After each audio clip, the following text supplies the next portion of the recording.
৫ আগস্টের পর লুট হওয়া ৭০০ অস্ত্র উদ্ধারে পুরস্কার ঘোষণা করবে স্বরাষ্ট্র মন্ত্রণালয়। রবিবার সচিবালয়ের সংবাদ সম্মেলনে কথা জানান স্বরাষ্ট্র উপদেষ্টা অবসরপ্রাপ্ত লেফটেন্যান্ট জেনারেল মোহাম্মদ জাহাঙ্গীর আলম চৌধুরী।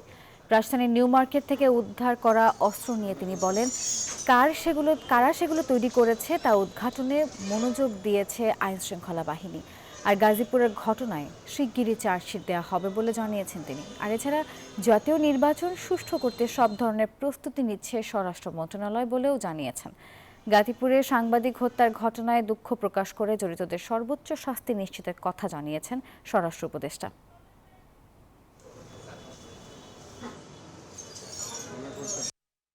নির্বাচনটা হলো সুষ্ঠু এবং সবভাবে হওয়ার জন্য কিন্তু শুধু আইন শৃঙ্খলা বাহিনী তো না, এটার ক্ষেত্রে মেইন ভূমিকা পালন করে নির্বাচনে অংশগ্রহণ করবেন তারা, যারা নির্বাচনে অংশগ্রহণ করবেন তারা নির্বাচনটা কিভাবে চাচ্ছে।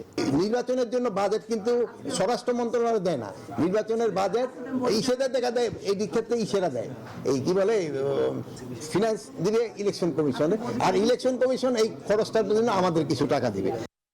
বান্ডেল থাকলে প্রতি সেনমানিতে টাকা বাঁচবে। বিকাশ সেনমানি বান্ডেল কিনে জিতুন প্রতি লেনদেনে।